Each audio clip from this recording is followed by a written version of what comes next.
예수 안에서 사랑합니다. 예수 안에서 축복합니다. 우리 한 번 더 인사해요. 예수 안에서 사랑합니다. 예수 안에서 축복합니다. 성경에 가장 많이 기록되어 있는 동물이 어떤 동물일까요? 지금 다들 아시죠, 그죠? 바로 양입니다. 양이 많이 등장한다는 것은 또한 목자가 많이 등장한다는 뜻이기도 하지요. 목자와 양이 함께 등장하는 본문 중에 가장 대표적인 본문이 바로 오늘 우리가 읽은 시편 23편입니다. 목자와 양의 관계가 어떠한지를 우리에게 이야기하면서 이것은 곧 우리 주님과 우리와의 관계가 어떠한지를 동시에 알려주고 있어요. 자, 우리 한 절씩 한번 볼까요? 1절을 같이 읽습니다. 1절 시작. 여호와는 나의 목자시니 내게 부족함이 없으리로다. 안 보고요. 시작. 여호와는 나의 목자시니 내게 부족함이 없으리로다. 아멘. 이 양을 보면은 감출 수 없는 몇 가지 특징이 있습니다. 그 양의 특징들 중에 우선은 방향 감각이 없어요. 그래서 이 양은 길을 잘 잃어버려요. 그래서 목자가 양을 찾아 헤매지 않습니까? 방향 감각이 없어서 그래요. 또 이 양은 힘이 없어요. 자기 자신을 보호할 수 있는 능력이 정말 없어요. 어떤 동물은 그 주위의 색깔을, 자기 몸의 색깔을 거기 맞추는, 몸의 색깔이 변하는 거예요. 그래서 자기 자신을 보호하기도 하고 힘이 세서 자신을 보호하기도 하는데, 이 양은 힘이 없어요. 색깔도 안 변해. 그러니까 무력한 그러한 동물이죠. 또 이 양을 보면은 추접해. 이 양은 하얀색이 일반적으로 하얀색인데 하도 딱질 않았고 덕지덕지 뭐가 붙어 있고, 그냥 추접해. 더러워. 뭐가 그냥 주렁주렁 그냥 덕지덕지 뭐가 붙어 있어요. 방향 감각이 없고, 그리고 힘도 없고 무력한 거죠. 그리고 또 오염되기 쉬운 동물이 바로 이 양입니다. 양. 목자를 떠나면은 도대체 아무것도 할 수 없는 그런 존재가 바로 이러한 양이, 이 결정적인 핸디캡을 가지고 있는 이 양이 어떻게 살 수가 있을까요? 결정적인 이런 핸디캡을 가지고 있는 이 양이라고 한 동물이 잘 살 수 있는 유일한 비결이 있다면 바로 목자와 함께하는 것입니다. 목자와 함께할 때 그 모든 문제가 해결이 되는 거예요. 목자와 함께 있으면은 길 잃어버릴 염려가 없어요. 목자와 함께 있으면은 어떤 맹수의 공격이라든가 자신이 무력해서 당하는 공격, 이런 것들 염려할 필요가 없어요. 목자가 알아서 하니까. 추접한 거, 더러운 거, 떡지덕지 뭐가 붙은 거, 그 물가로 데리고 가서 씻을 수 있도록 해주고, 유난히 더러우면 씻어주기도 하고, 목자가 있으면 돼요. 양이 가지고 있는 이 수많은 핸디캡들, 이 모든 문제들을 해결할 수 있는 단 하나의 비결이 있다면 목자와 같이 있는 거예요. 목자와 같이 있다면 이 모든 문제가 해결되는 거예요. 이것은 곧 하나님과 우리와의 관계를 의미하기도 하는 것이죠. 여러분, 우리가 우리 하나님, 우리 주님, 바로 우리 주님 예수 그리스도와 우리와 함께 한다면, 우리가 그 주님과 쫙 겹붙어서 살고 있다면 길 잃어버릴 염려 없어요.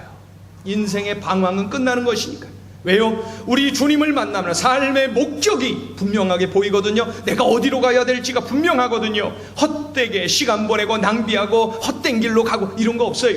방황할 시간도 없어요. 내게 분명한 인생의 목적이 있으니까요. 그 길을 가기 때문에 방황할 필요가 없어요. 방황의 문제는 끝나는 거예요. 두려움도 필요 없어요. 우리 하나님이 함께 하시면은 보호자이시거든요. 문제가 해결되는 거예요.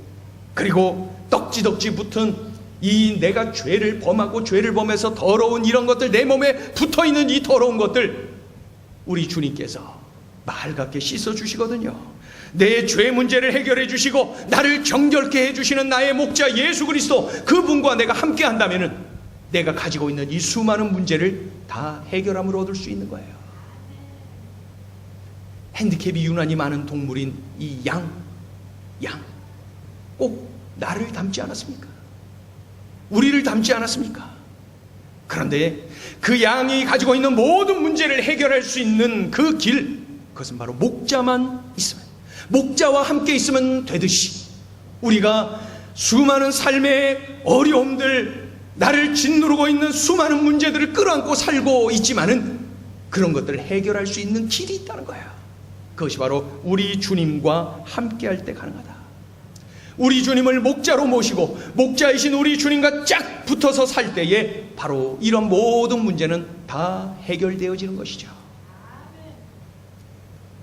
그러니 예수 그리스도가 나의 구주라는 사실, 내가 예수님을 믿고 영접하고 함께 살아가는 이러한 사실, 이것은 복 중의 복이요 은혜 중의 은혜인 것입니다. 예수 믿는 분들은 정말로 세상 사람들이 알 수 없는 그 놀라운 은혜, 그 비밀, 엄청난 축복을 받은 것이죠. 2절을 보면요, 참 또 얼마나 감사한지. 우리 2절 읽어보죠. 2절. 그가, 시작. 그가 나를 푸른 풀밭에 누이시며 쉴만한 물가로 인도하시는도다. 한 번 더요. 시작. 그가 나를 푸른 풀밭에 누이시며 쉴만한 물가로 인도하시는도다. 전문가들은 이렇게 말을 합니다. 양은 두려움을 느끼거나 배고픔을 느낄 때는 절대로 눕지를 않는다. 이 양의 특징이라는 거예요. 배고프거나 두렵거나 할 때는 양은 눕지를 못한다는 거예요. 그런데 오늘 2절을 보니까 그가 나를 푸른 풀밭에 어떻게 해요? 누이시며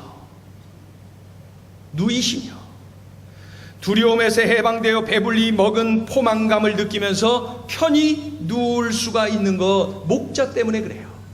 쉴만한 물가로 인도하는데, 쉴만한 물가라는 게 뭐예요? 평안, 안식이 있는 곳을 의미합니다.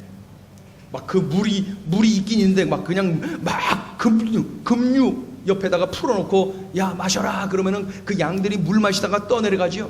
마실 수도 없어요, 무서워서. 쉴만한 물가, 평안과 안식을 제공받을 수 있는 그런 곳으로 인도하신다는 거죠. 누구든지 예수님을 믿고 영접하면은 바로 이러한 평안과 안식을 누리게 되는 것이죠. 처음 교회를 나온 분들이 이런 말씀을 하는 것을 자주 들을 수 있어요. 내가 교회 처음 나갔는데 교회를 나가기는 하도 나오라 그랬고 나가기는 나가는데 뭐라고 하는지 나는 하나도 못 알아듣겠더라. 이런 분들. 뭐 나오라 그래서 나가긴 하고 뭐 그냥 알아들으라고 열심히 이렇게 저렇게 설교를 하고 뭐 있기는 하는 것 같은데 도통 알아들을 수가 없더라. 그런데 내가 한 가지 느껴지는 것은 있어요. 그것은 바로 왠지 마음이 편안해요. 근데 그것은 내가 꼭 느끼고 있습니다. 도대체 이해할 수 없고 알아들을 수 없는 이야기가 선포되고 있는 것 같지만은 왠지 내 마음이 편안해요. 그것은 확실한 것 같아요. 이런 이야기들을 하곤 합니다. 여러분, 바로 그거예요. 목자이신 주님과 함께 있으면은 두려움이 평안으로 바뀌어요. 불안과 초조함이 안식으로 바뀌는 것입니다. 삶이 두려움과 불안감으로 가득한 분 이 자리에 계십니까? 초조하고 말이죠. 안절부절하고 말이죠. 평안이 없고 한숨이 나오고 자꾸 두렵고 염려가 되고 초조한 분 이 자리에 계십니까? 그렇다면은 목자이신 예수 그리스도 우리 주님을 가까이 하세요. 우리 주님을 예배하세요. 우리 주님께 맡기세요. 우리 주님과 함께 하세요. 우리 주님을 가까이 해보세요. 세상이 줄 수 없는 평안, 세상이 줄 수 없는 안식을 내가 반드시 누리게 됩니다. 이것이 바로 예수 믿는 사람들이 누리는 복 중의 복입니다. 이어서 3절을 보시면은 우리를 향한 촉구가 선포됩니다. 자, 3절 읽어볼까요? 시작. 내 영혼을 소생시키시고 자기 이름을 위하여 의의 길로 인도하시는도다. 한 번 더요. 시작. 내 영혼을 소생시키시고 자기 이름을 위하여 의의 길로 인도하시는도다. 아멘. 여기서 내 영혼을 소생시키시고, 여기서 소생이라는 말은 되돌아오게 하고 그 뜻이. 죄악에 빠져서 헤매이던 사람이 되돌아오도록 하는 것, 소생이. 어디로 가야 될지 몰라서 무엇이 옳은지 구분하지 못해서 인생을 방황하고 헤매이던 그 사람이 되돌아오도록 하는 것, 이것이 바로 소생이. 예수 그리스도 우리 주님과 함께 할 때 나를 소생시켜요. 갈 바가 어딘지를 알려주시고 할 바가 뭔지를 깨닫게 해주시는 것, 이분이 바로 예수 그리스도 우리 주님이시라는 거예요. 목자이시기 때문에 이것이 가능하죠. 이렇게 소생시키고 되돌아오게 하시고, 그런 후에 어떻게 이끌어 가신답니까? 의의 길로. 우리를 의의 길로 인도하신다는 거예요. 이 의의 길은 편리한 길이나 평안한 길이 아닐 수가 있습니다. 이 의의 길은 바른 길입니다. 바른 길. 주께서 우리를 바른 길로 가도록 인도하신다는 거예요. 하나님 자신의 이름과 명예를 위해서라도 자녀된 우리들이 바른 길 가도록 우리를 이끄신다는 거예요. 바로 우리를 소생시키시고 바른 길, 그 의로운 길로 이끄시는 분, 그분이 바로 목자이신 우리 주님이라는 것이죠. 오래전에, 여러 해 전에 경기도 안산에 있는 한 교회의 담임 목사님이 우리 교회에 이런 소년이 있습니다 자랑을 하시면서 교계 신문에다가 그 소년에 대해서 짧게 기사화돼 갖고 이제 낸 거죠. 우리 교회엔 이런 소년이 있습니다. 그 소년은 초등학생인데 그 소년이 그 학교의 축구 대표 선수, 그 학교의 대표 축구 선수. 그런데 그 학교에서 이제 여러 해 전이니까, 지금도 뭐 그런 학교들이 많은데요, 여러 해 전엔 더 했죠. 학교 한쪽에서, 운동장 한쪽에서 고사를 지내는 거예요. 고사를 지내는데 선생님 몇 사람하고 감독님, 코치님, 그리고 학생들 전원, 그리고 학부형 몇 명, 그곳에 다 모아놓고 돼지머리 이렇게 올려놓고, 돼지머리에다가 돈 이렇게 코에도 박아놓고 입에도 찔러놓고, 그런 다음에 그 앞에서 고사를 지내는 것입니다. 고사를 지내는. 그때 일제히 다 그 돼지머리 앞에서 절을 하는데 그 교회에 나가는 소년 하나가 서 있었대요. 전체 선생님, 학생 전원 다 그 앞에서 절을 하고 있는 그때 그 소년만이 그대로 서 있었다. 그래갖고 엄청 맞았대요. 요즘 때리면 큰일 나는데 그때만 해도 이제 막 때리죠. 운동선수는 더 많이 맞죠. 많이 맞았대요. 그래갖고 집에 와서 아버지의 어머니에게 그 이야기를 해요. 이러이러해서 제가 맞았어요. 그러면서 이렇게 이야기했더니 엄마 아빠가 끌어안아 주면서 칭찬을 하고 축복을 해줬대요. 내 아들아 장하다. 아들아 정말로 장하다. 네가 가장 중요한 것을 선택했다. 그게 바른 길이야. 그게 의로운 길이야. 참 잘했다. 아들을 칭찬을 해주었다는 이야기. 우리 교회엔 이런 소년이 있습니다 하면서 그 신문에다가, 교계 신문에다가 그 담임 목사님이 그 이야기를 실었어요.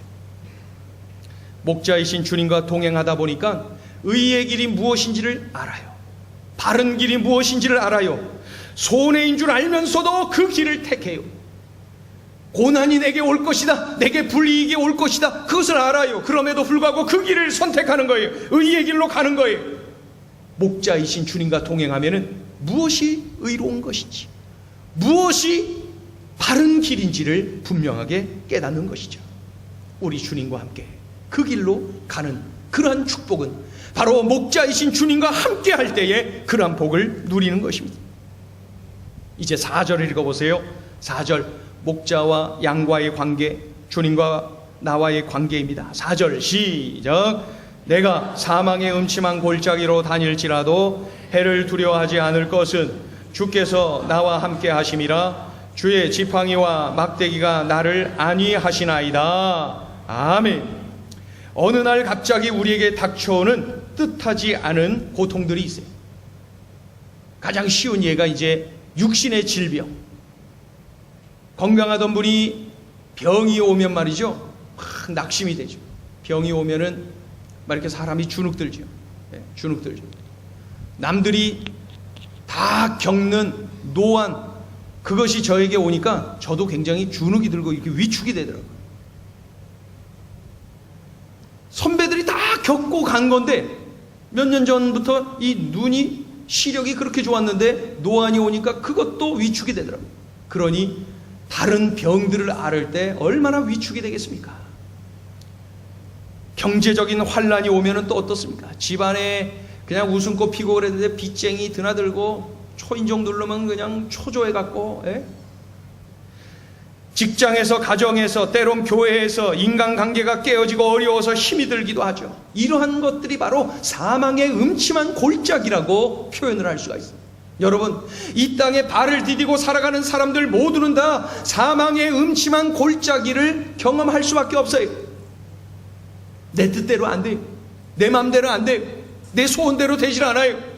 우린 수많은 사망의 음침한 골짜기를 경험을 할 수밖에 없어요. 그러나 이러한 사망의 음침한 골짜기를 걸어간다 할지라도, 고통스러운 현실을 살아간다 할지라도 우리는 두려워할 필요가 없어요. 왜냐하면 우리 주님께서 나의 목자가 되어주시기 때문에 그래요. 양들을 이동시킬 때에 그 음침한 골짜기들이 얼마나 많습니까? 산악지역, 그곳에 양들을 이끌어서 목자가 가는데 아무리 골짜기가 깊고 험하고 심해도 말이죠, 목자만 따라가면, 목자하고만 같이 가면은 무사히 안전하게 다 갈 수가 있는 거예요.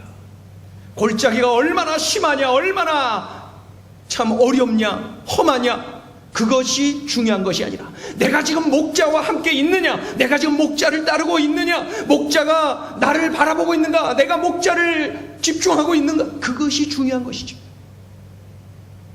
주께서 나와 함께 하시면 사망의 음침한 골짜기도 우린 넉넉하게 이길 수가 있어요.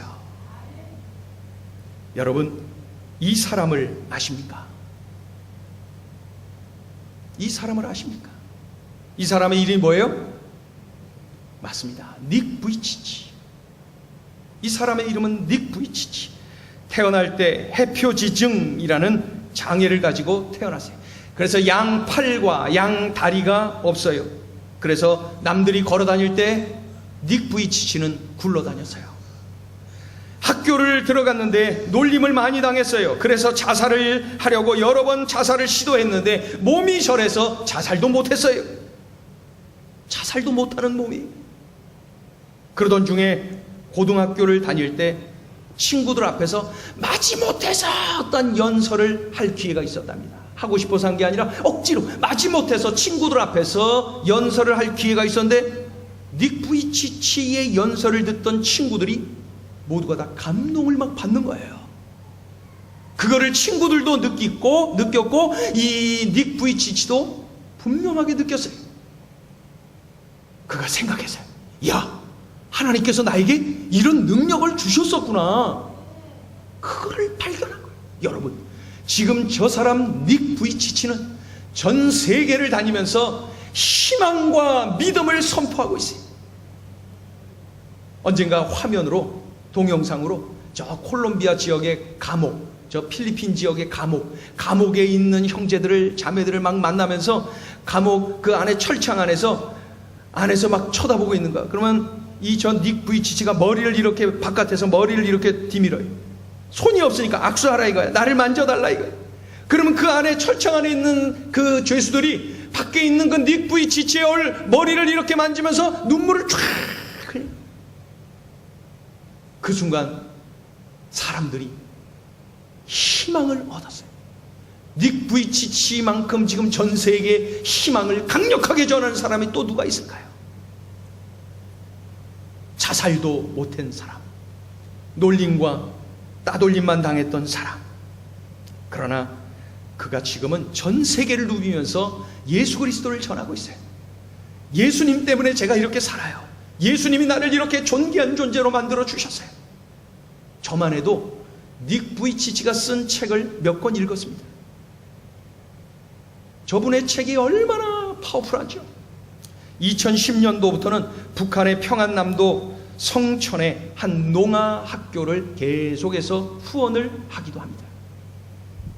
어제 국민일보에 저 닉 부이치치에 관한 기사가 아주 크게 양면에 실렸어요.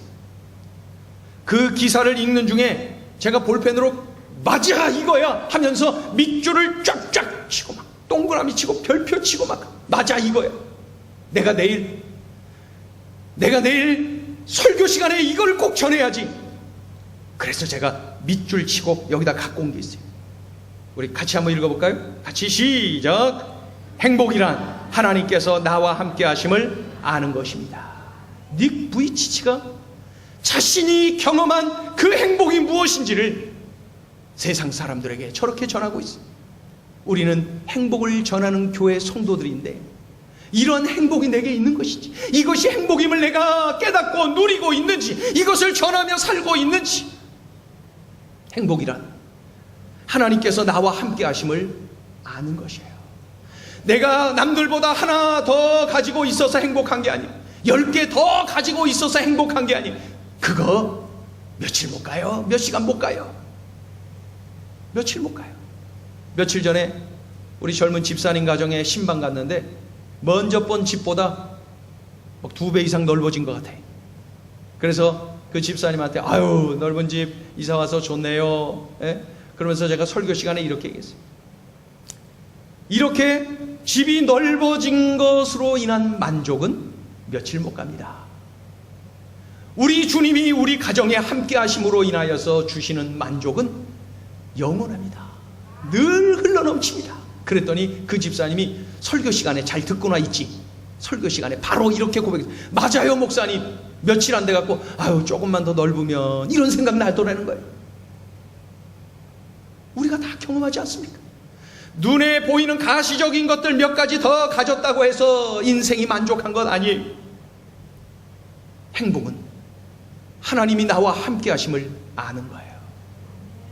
그럴 때 나는 이 환경을 뛰어넘어서 행복할 수가 있는 거예요. 여러분 행복하시기를 축원합니다. 이 행복을 누리시기를 축원합니다. 행복할 수 있잖아요. 행복이란 하나님께서 나와 함께 하심을 아는 거예요. 여러분 이 닉 부이치치라고 하는 저 젊은이 얼마 전에 결혼까지 했어요. 닉 부이치치라고 하는 저 젊은이가 살아가면서 사망의 음침한 골짜기를 얼마나 많이 경험했을까요? 우리는 분명하게 알 수 있죠. 얼마나 사망의 음침한 골짜기를 많이 경험했을까. 그러나 지금 그는 그 누구보다도 행복해요. 그 누구보다도 행복해. 그 행복에 겨워 살면서 그 행복을 전하고 있잖아요. 닉 부이치치가 저렇게 행복하고 행복을 전하면서 살 수 있었던 것은 행복이 뭔지를 깨달았기 때문이에요. 행복이 뭐라고요? 행복이란 하나님이 나와 함께 하심을 아는 거예요. 외워볼까요? 여기 지금 없어야 되는데 있어요? 있으면 있는 대로 해요. 자, 행복이란 시작. 행복이란 하나님께서 나와 함께 하심을 아는 것입니다. 아멘 하신 권사님, 하나님이 함께 하시길 축원합니다. 여러분 우리 눈을 감고 행복이란 외워버리세요. 확 외워버리세요. 행복이란 눈 감고 시작. 행복이란 하나님께서 나와 함께 하심을 아는 것입니다. 아멘. 여러분 우리가 왜 약해집니까? 주님이 나를 붙들고 계심을 모르기 때문에 약한 거예요. 여러분 우리가 왜 낙심하고 좌절하고 한숨 쉬고 초조하고 염려하고 두려워 떨고 있을까요? 지금 하나님이 나와 함께 하심을 느끼지 못하고 살아가서 그래요. 그것을 알지 못해서 늘 그렇게 힘든 거예요. 그저 눈만 뜨면은 내 삶은 왜 이러냐, 사망의 음침한 골짜기만 지속되는 것처럼 느껴지는 내 인생, 요 꼬라지 말이죠. 막 그러면서 불평하고 염려에 찌들어 살 때가 많아요. 그런데 알고 보니까 행복의 비결은 그러지 않았어요. 행복은 참 가까이에 있어요. 사람들은 행운을 찾아서 돌아다녀요. 행운보다 더 중요한 것은 행복이. 그래서 우리 교회는 행복을 전하는 교회, 행운을 전하지 않아요. 행복을 전해요. 그리고 세입 클로버 찾으러 다녀요. 우리는 흔하디 흔한 우리 옆에 눈만 뜨면 보이는 네잎 클로버, 아니다, 세입 클로버.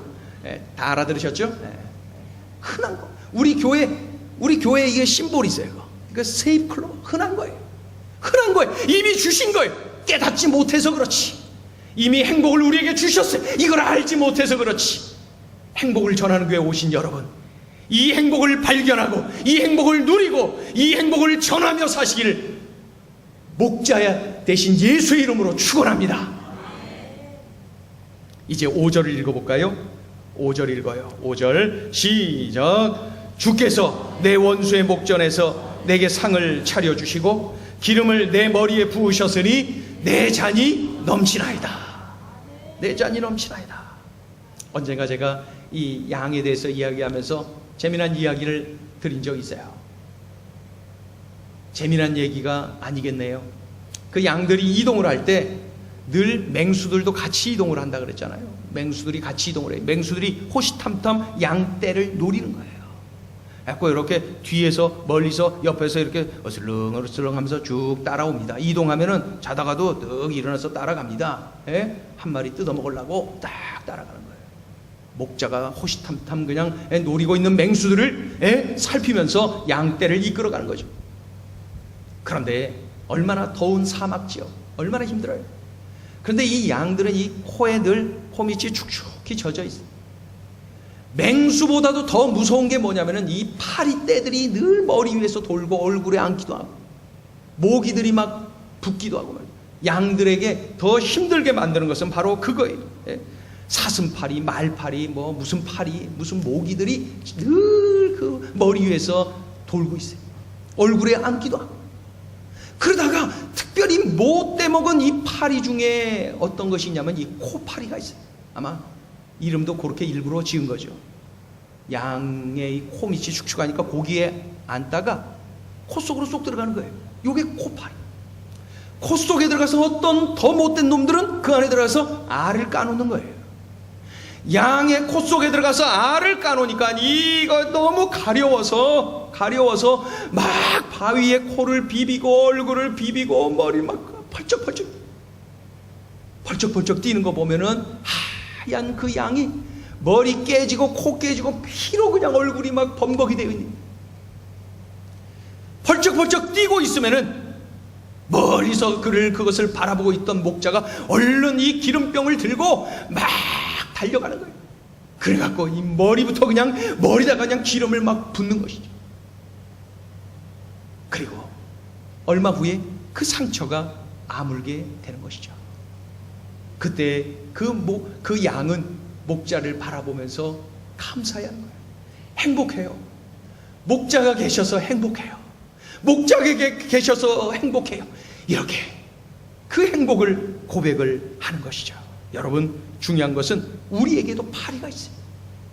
나의 영혼을 안식하지 못하게 괴롭히는 파리, 나에게 늘 불안감을 가져다주는 파리, 나의 가정의 걱정과 참으로 이 염려를 가져다주는 파리, 평강을 빼앗아가는 파리 말이죠. 나로 하여금 이리 뛰고 저리 뛰고 미치게 만드는 이 파리들이 내 삶 속에 있다는 거예요. 그래서 우리에게 필요한 것이 기름. 이것은 바로 성령의 기름을 의미해요. 성령의 기름이 있어야 돼요. 그래야 파리로 인한 고통에서 해방돼요. 두려움과 낙심에서 우리가 해방될 수가 있는 성령의 기름, 성령 충만. 내 힘으로 이런 것들을 이겨나갈 수가 없어요. 그러나 하나님의 은혜로 성령의 권능으로 우리가 넉넉하게 이겨나갈 수가 있는 것이죠. 영적 싸움, 이 사단과의 싸움에서 우리가 넉넉하게 이길 수가 있는 것이죠. 파리로 인하여서 계속해서 고통을 당하고 있는 우리의 삶, 우리가 이길 수 있는 유일한 방법은 기름이 필요해요. 성령의 기름, 이 성령 충만, 성령의 권능으로 우리가 치료를 받고 자유함을 누리고 행복에 겨워서 살아갈 수가 있는 것이죠. 우리 주님은 육신의 질고에서 치료해 주시고 영적이고 정신적인 질고에서 우리를 치료해 주시고 과거에 내가 경험했던 그 아픈 과거의 기억, 그것으로부터 나를 해방시켜 주시고 나를 치료해 주시고 오랜 세월 내가 끌어안고 있는 이 아픈 과거의 상처들까지도 나를 터치하면서 치료해 주시는 분, 바로 우리 주님이세요. 이렇게 좋으신 분, 이렇게 전능하신 분, 이렇게 은혜가 한이 없는 분이 나의 목자라면은 나는 행복에 겨워서 살 수 있지 않겠습니까? 행복은 멀리 있지 않아요. 늘 나에게 이미 주셨어요. 그것을 알지 못해서 늘 불행하다고 생각해. 닉부이치치는 그것을 안 거예요. 행복이란 하나님께서 나와 함께 하심을 아는 것이다. 마지막으로 6절을 읽습니다. 6절 시작.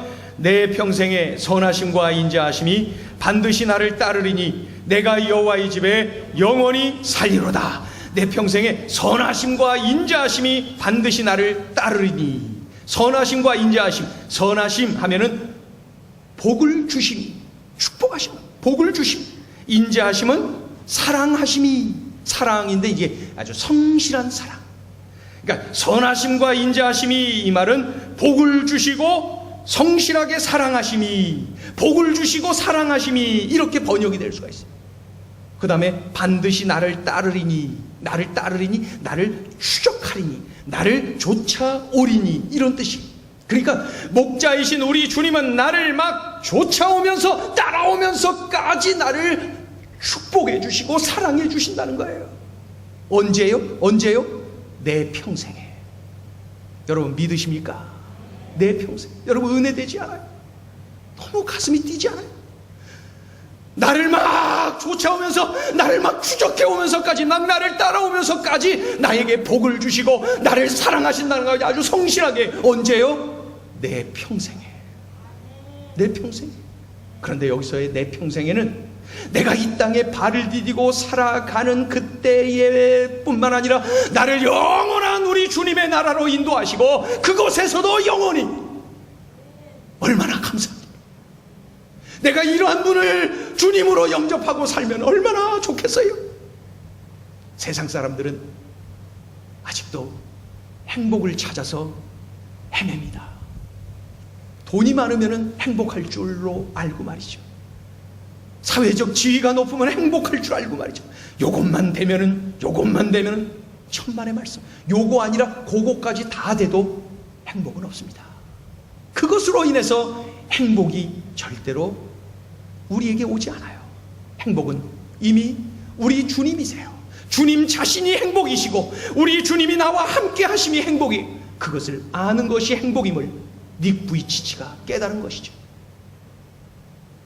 얼마나 감사합니까? 이렇게까지 나에게 은혜를 주시는 분, 이렇게까지 나를 사랑하시는 분이 목자이시기 때문에 나는 부족함이 없어요. 일찌감치 믿음의 선배 다윗이 그러한 하나님을 경험해서 시편 23편을 기록하면서 1절에서 담대하게 선포한 거예요. 여호와는 나의 목자시니 내게 부족함이 없으리로다. 그렇게 말이죠. 왜 내가 부족함이 없냐면 2절, 3절, 4절, 5절, 6절. 그래서 내가 부족함이 없어. 이렇게 외친 거예요. 다윗이 언제 이 시편 23편을 썼을까에 대해서 여러 신학자들의 의견이 분분합니다. 그런데 저는 칼빈의 주장을 따릅니다. 그 주장이 옳다라고 믿습니다. 칼빈, 그 칼빈이라고 하는 분이 어떻게 얘기하냐면 이것은 분명히 다윗의 인생 말년에 쓴 것이다. 그가 목자로서 그 목동의 일을 잘 경험하고 장수로서, 왕으로서, 또 물질이 많은 부자로서, 탁월한 음악가로서, 탁월한 문학가로서의 그 많은 것을 누려본 그 이후에 그가 지은 그러한 시이다. 전적으로 동의합니다. 그랬기 때문에 다윗이 이 시를 지면서 내가 왕이기 때문에 나는 부족함이 없다 이렇게 말하지 않아요. 내가 부자이기 때문에, 내가 싸우면 이기는 장수이기 때문에, 내가 탁월한 문학가요, 탁월한 음악가이기 때문에 부족함이 없다 이렇게 말하지 않고 단 한 가지, 여호와가 나의 목자라는 그 이유 때문에 나는 부족함이 없습니다. 나는 행복합니다. 다윗이 그렇게 고백을 하고 있는 거예요. 여러분, 월급 많이 올랐다고, 사업이 잘 된다고, 또 우리 아들 딸들 공부 잘하고 반장됐다고, 그런 것은 잠시의 즐거움이에요. 그것은 하나님의 은혜요, 감사거리예요. 분명해요. 그러나 그것이 나에게 지속적인 행복을 가져다 주는 것이 아니에요. 그것이 나의 삶의 목적은 또한 아니에요. 오늘 우리에게 무엇이 행복인지를 가르쳐주고 있어요. 오늘 남은 나의 삶을 어떻게 살아야 될지를 분명히 가르쳐주고 있어요. 세상 사람들과 달라야 된다는 것을 깨달으시지 않습니까? 행복이란 하나님께서 나와 함께 계심을 아는 것입니다. 기도하겠습니다. 하나님 아버지 고맙습니다. 시편 23편을 통하여 행복이 무엇인지 우리에게 일깨워 주셔서 감사합니다. 하나님, 작년보다 물질이 많아졌고, 작년보다 우리 자녀들이 공부도 잘하고, 작년보다 사회적 지위도 높아졌는데 그저 여전히 문제 속에서 살아갑니다. 하나님, 그래놓고 불평하고 낙심할 때도 있고요, 염려하고 두려워할 때도 많이 있습니다. 하나님, 참으로 우리들이 어디를 바라봐야 되는지, 무엇이 옳고 그름을 인지를 깨닫는 우리의 삶이 되게 도와주셔서 닉 부이치치가 발견한 행복의 비결이 무엇인지 그것을 우리가 분명히 깨달아 참으로 우리가 그 행복을 누리고 그 행복을 전하며 살아가는 우리 모두가 되게 하여 주시옵소서. 행복은 하나님이 나와 함께 하심을 아는 것입니다. 그 하나님은 나와 함께 하시는 분, 나를 보호하시는 분, 나를 인도하시는 분, 나를 책임져 주시는 분, 나와 영원히 동행하시는 분, 그분이 나와 함께 하심을 늘 경험하며 느끼며 체험하며 누리며 전하며 살아가는, 그리하여 행복에 겨워 살아가는 우리 모두가 되게 하여 주시옵소서. 예수님의 이름으로 감사하며 기도 올리옵나이다. 아멘.